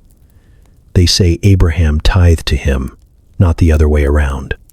They say his priesthood was before Levi, before Moses, before law. They say it never ended. And when you look at him, you begin to believe. You try to follow him once, not because you're curious, but because something in your soul won't let you turn away. He walks through the alleys like he knows them, not from maps, but from memory. He stops at a door where no one lives, touches the wood like it carries old names. He pauses beneath a tree that no longer blooms and tilts his head, as if remembering something that happened beneath its branches centuries ago. And you begin to wonder if he has ever left. You ask an old man in the square if he's seen the priest before. The man squints, then nods slowly. My father spoke of him, he says, and his father too. He looks back toward the street where Melchizedek just passed. And I think I saw him once as a child. He hasn't changed. You want to ask how that's possible, but the truth is already burning inside you. You watch as Melchizedek enters the city's small temple, not to kneel, not to perform sacrifice. He walks straight through as if the altar were only a shadow of something he already carries. You feel a strange pull in your chest, a mix of reverence and ache, because the longer you look, the more you realize. He doesn't just serve the holy, he embodies it, not as a symbol, not as a prophet, but as something older than both. He is priest, not because he was appointed, but because he was born for it, or maybe never born at all. You see him leave the temple at dusk, his face lit by the last flame of the sun. He doesn't look at you. He doesn't need to. You've already been seen, and as he passes, something deep inside you knows he'll still be here when you are not. The pain came fast, sharp, absolute, without warning. One moment, your feet touched the ground like always. The next, your body folded, stolen by something unseen. A breath caught in your throat, a weight pressed against your chest. Darkness swept in, not like night, but like water, thick and final. You knew what was happening, not in panic, but in certainty. You were dying. You felt it. Poison, perhaps, or blade, or some sickness that slipped beneath your skin when you weren't looking. You felt it crawl through your veins, slowing everything, stealing motion, stilling thought. You sank to the earth like it was waiting for you, soft and cold and quiet. No one was there. Just sky above, just soil below, just silence. You didn't fight it, not because you welcomed it, but because you'd always known it would come. It comes for everyone. It is the oldest rhythm, the one no one escapes. Dust returns to dust, breath returns to sky. And so you closed your eyes and let go. But breath didn't leave you. Not fully. It stuttered, paused, then returned, slowly, gently, like it was unsure of its place. You waited for the cold to seep deeper, for your mind to dim and flicker out. But instead, your fingers twitched. Your chest rose again, and the darkness began to pull away, not all at once, but in strands like shadows unraveling from light.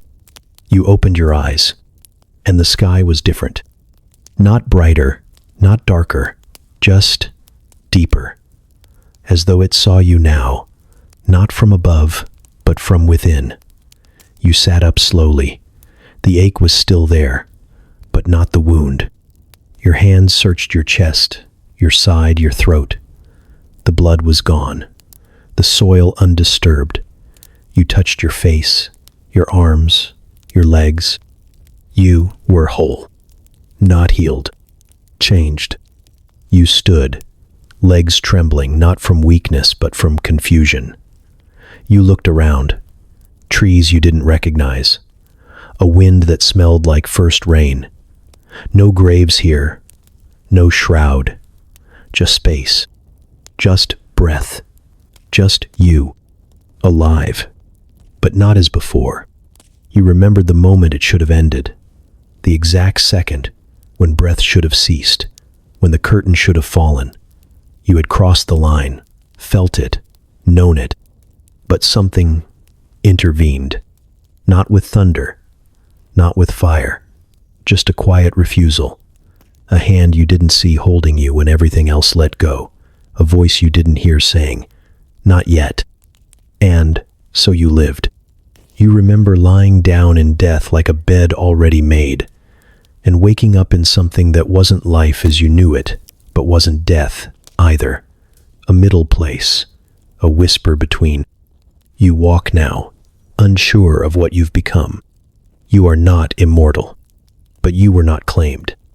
You are not invincible, but something in you has been marked, as if death missed you, or bowed, or stepped aside, just once. You breathe again and again, and each breath feels like the first. Not because your lungs forgot, but because the world did. Because on that day, in that field, in that silence, you forgot to die, and the universe remembered to let you live. The night is cool and still, but the air holds something ancient, like it's seen too much to ever sleep. You sit beneath a tree whose leaves never fall, its bark smooth like stone worn down by centuries of wind. It hums, not with sound, but with memory. It has watched everything, and tonight, it watches you. They are already there. Enoch, leaning against the roots, eyes lifted to stars that once watched him walk into heaven. Elijah, arms crossed, flame flickering in his gaze though no fire burns. Melchizedek, kneeling beside the stream that runs even when there is no rain. None of them speak, but none of them look surprised to see you, as if they've always known you'd come, as if they've been waiting. The question has lived in you for years. It grew in the silence, after stories, in the spaces between prayers. It haunted your footsteps, curled around your sleep, sat beside your breath. And now, finally, you ask, why you? The words feel heavier out loud than they did in your heart. Why were you taken? Why not the rest of us? For a moment, none of them answer. The stream keeps flowing. The tree stretches upward. The stars remain unchanged. Then, Melchizedek looks at you, not through you, not past you, at you, and his expression holds no judgment, only truth. He doesn't speak. He lifts his hand and points at you. Enoch follows. Slowly, solemnly, he nods once and lifts his arm. He points at you. Elijah, last, doesn't move right away. He studies you like a man looking into a mirror from another time. His face is both fierce and kind.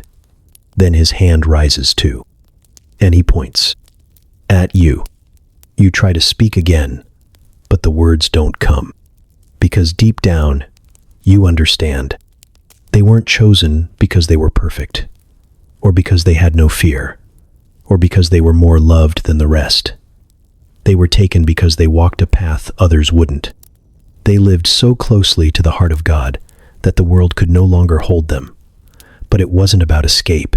It wasn't reward. It was invitation. And now it's yours. You feel it in your bones, the weight of the answer without words. It's not about why them. It never was. It's about why not you? Why not now?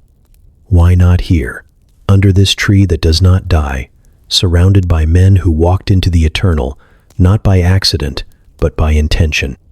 You ask no more questions, because there's nothing left to ask, only something left to become. It begins subtly. A waiter forgets your order. A friend doesn't return your wave across the street. In a crowded room, someone bumps into you and doesn't apologize. Not out of rudeness, but because they didn't see you. You laugh it off the first few times. Coincidence, distraction, busy minds. But deep inside, something shifts. It's not that you've become invisible. You can still touch, still speak, still bleed. But the edges of your presence are softening, as if the world's memory of you is dissolving faster than your own. People who once greeted you warmly now pause, squinting, trying to place your face like a name on the tip of the tongue that never comes. Their eyes move past you, linger elsewhere, return to you with a flicker of uncertainty. And you feel it in your bones. You're beginning to leave. Not by choice, not from grief, but like the world itself is letting go of you in slow exhale, like it's releasing its grip, finger by finger. You walk through streets you've known for years and find them unfamiliar, not because they've changed, but because they no longer belong to you. The bricks underfoot do not recognize your weight. The sky doesn't adjust its light to your gaze. Even your shadow feels distant, delayed, as though it lingers behind reluctantly.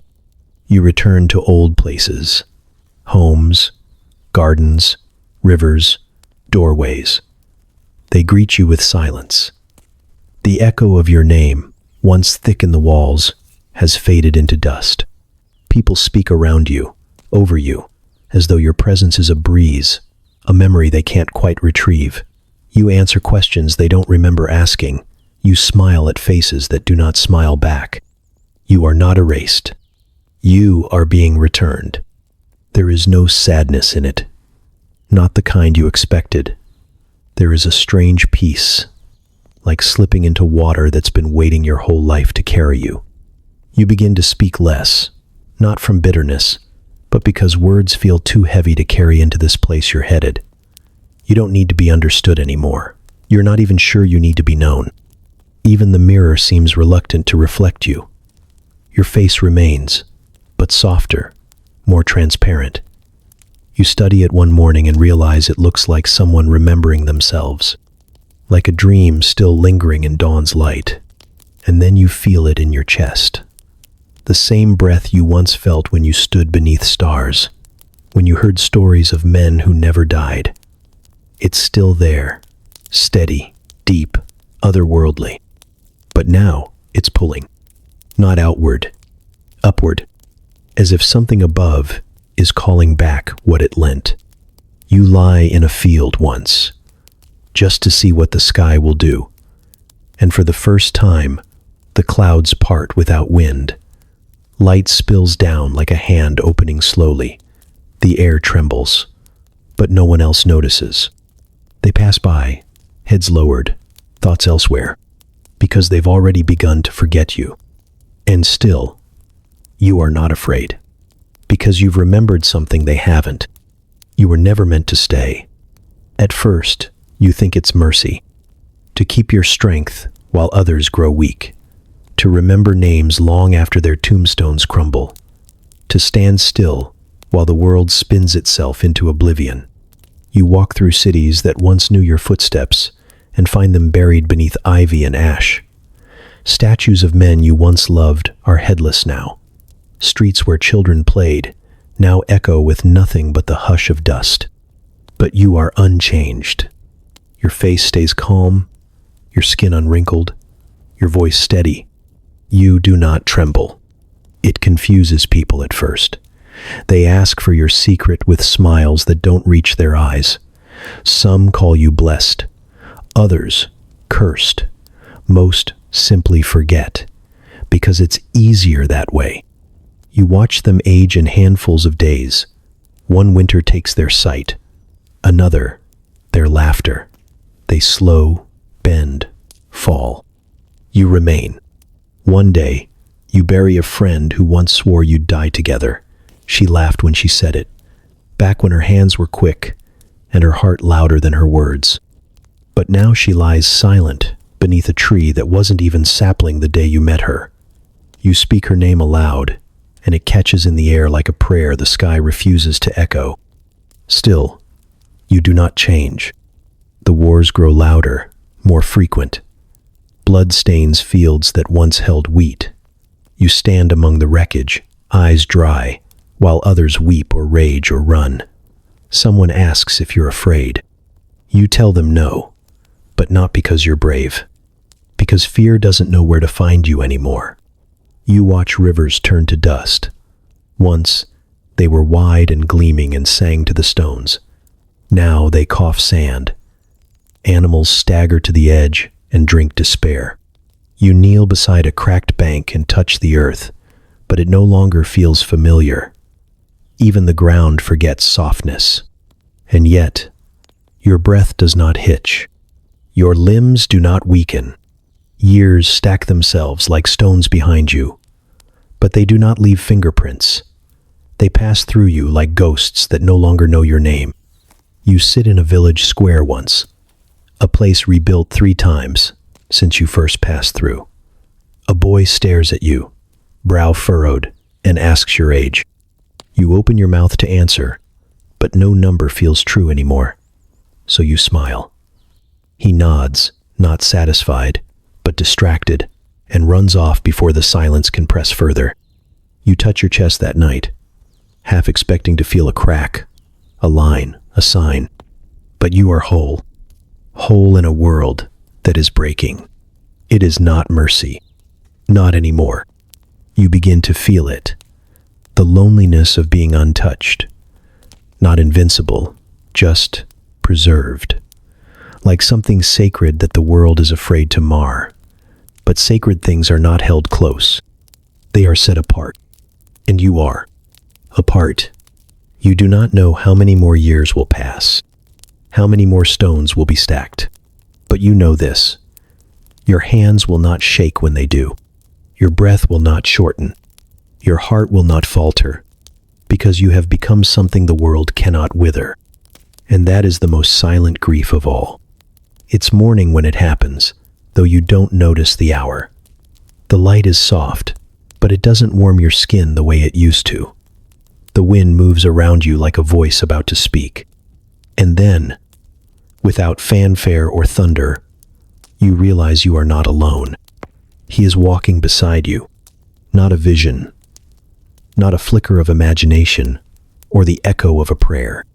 Real. There's no sound of footsteps, but you feel the rhythm in your ribs. No shadow cast, but the grass seems to bend with reverence. He walks the way rivers flow, without hesitation, without need for direction. He does not announce himself, and he does not demand attention. But everything in you turns toward him, because everything in you recognizes him. You do not dare look at his face, not out of fear, but out of the weight of knowing you are already seen. Every secret, every scar, every thought you've ever buried beneath politeness or theology. He knows, and still, he walks with you. You had imagined it differently. You thought there would be trumpets, wings, a radiant crown. You thought God would come like a storm, or a king, or an earthquake, but he comes like breath, like the space between heartbeats, like someone who's never actually been gone. He doesn't speak at first. You try to think of what you should say, how to honor him, how to confess, how to beg. But the words shrivel in your mouth. They are too heavy and too small all at once. You feel ashamed of their shape. So you walk, and he walks. One step, then another, until the world feels smaller and clearer, like it's been waiting to exhale. Finally, you whisper, "Why now?" It's the only question that survives the quiet. He doesn't answer with words. He just turns his head slightly, as if to say, "You were ready." Or maybe, "You finally stopped running." Or maybe nothing at all. Because sometimes, presence is louder than explanation. You walk past the ruins of a place you once loved. Walls fallen, roof gone. Only silence remains. And still, God walks beside you, not grieving, not angry, only present. As if ruin is not the end to him. As if loss is something he never sees as final. He stops at a tree, one you've passed 1,000 times, but now it shines, not with light, but with memory. You see yourself there, once as a child, once as a wanderer, once as someone nearly broken. You see him too, always there, unnoticed, until now. You kneel without thinking, not out of duty, not out of tradition, but because the weight of him presses joy and sorrow into the same breath, and your knees give way under it. You expect him to vanish then, to fade back into mystery. But he doesn't. He nails too. And for a moment, the God who shapes stars is level with you in the dust. You can't hold it.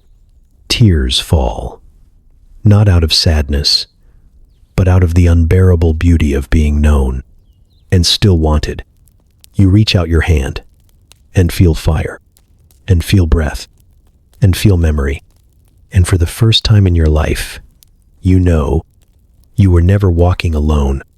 The sky looks different here, not because of color or clouds or time of day, but because it stares back, as if the firmament itself remembers your name, as if it's been waiting for you. You stand at the edge of everything you've ever known, where the land forgets to go further, and the air begins to shimmer with something older than light. The wind has changed. It doesn't push or pull. It invites, each gust brushing against your skin like fingers testing for readiness.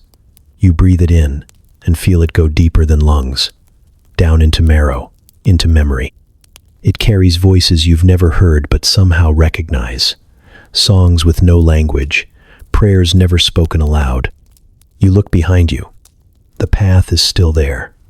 The stones that carried your steps, the cities that forgot your name, the graves that tried to hold your friends. You could return. You could walk back into days with clocks and rooms with doors. You could live among those who age. But you know that's not why you came. The fire circles now. It doesn't burn. It dances, coiling through the air like joy wrapped in thunder. You feel its heat, but it doesn't consume. It marks, like it's tracing your outline, preparing to carry you. You don't flinch. You've seen this fire before. At Mount Carmel, in the whirlwind, in the eyes of a prophet who never died. Now it's here for you. And the bread is broken. Not by hands, but by memory. You taste it before it touches your lips. The wine, too, bitter and bright. You remember a man without beginning who held it out to you once, and the blessing that echoed backward through your blood. You know this meal is not for nourishment. It is for recognition. You have been seen. You have been chosen. And now, the earth beneath your feet begins to whisper. It doesn't shake. It releases, as if creation itself is loosening its grip, as if the laws that kept you grounded are making room for something greater.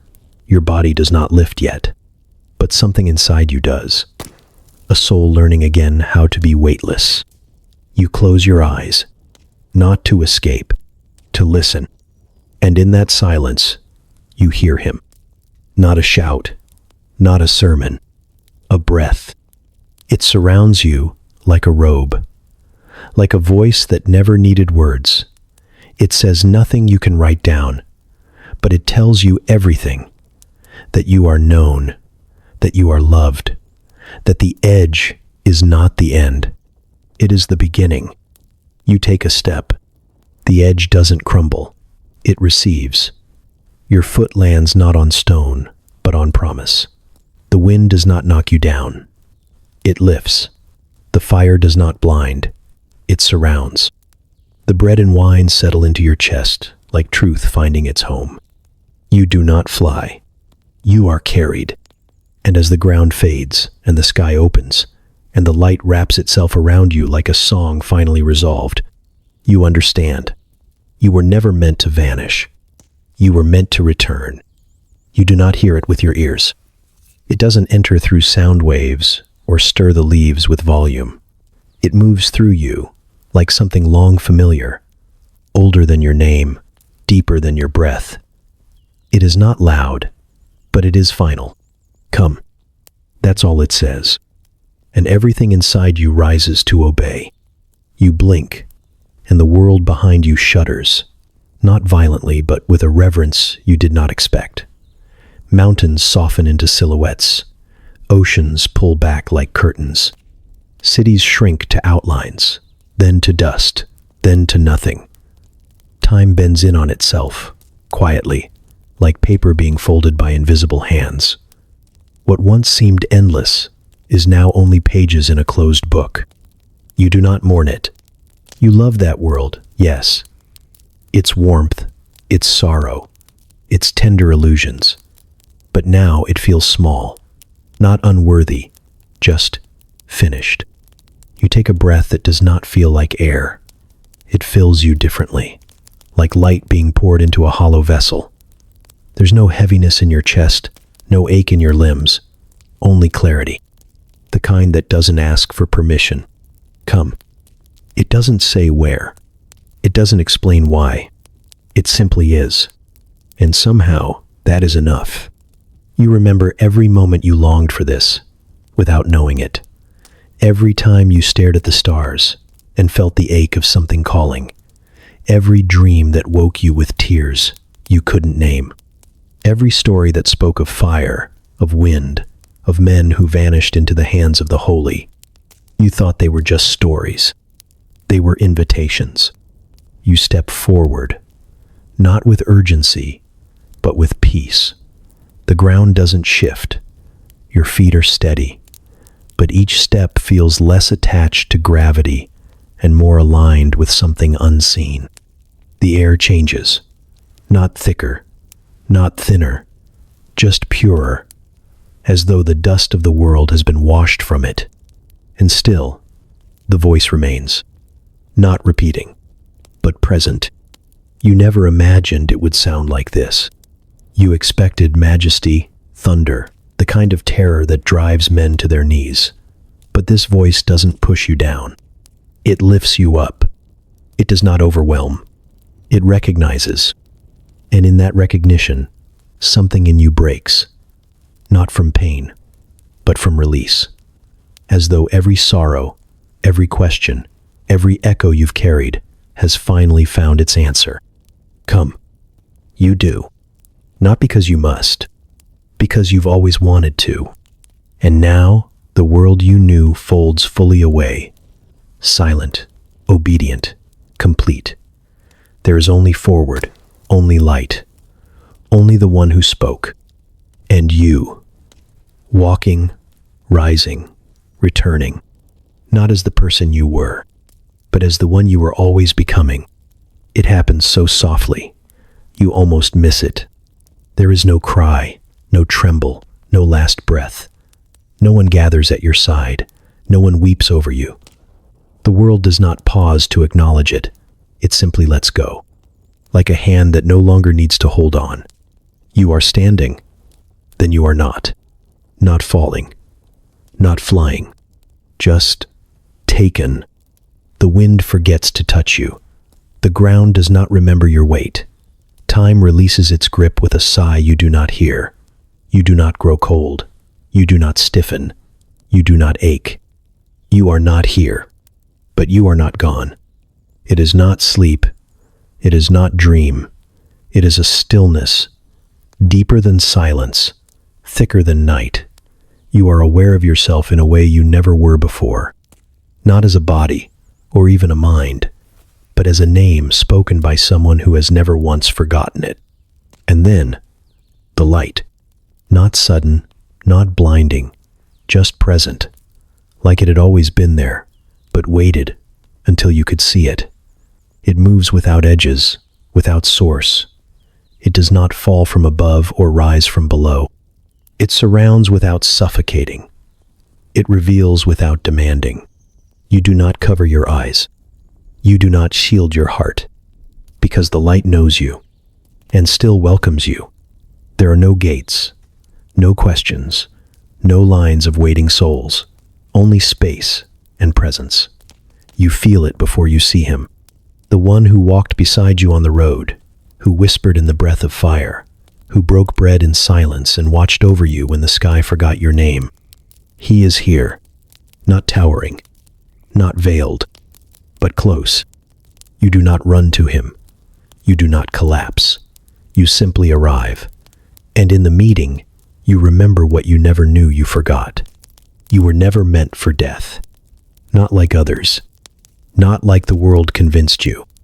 You were meant for this. For the taking. For the light. For the presence that needs no sun. For the stillness that sings louder than thunder.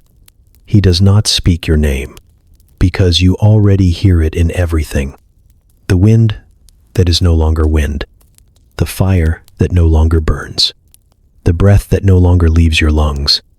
You thought it would be an ending, but it is only return. And as the last shadow of earth slips from your soul, you do not mourn it. Because this place, this endless beginning, this holy quiet, was always waiting, and you were always meant to come.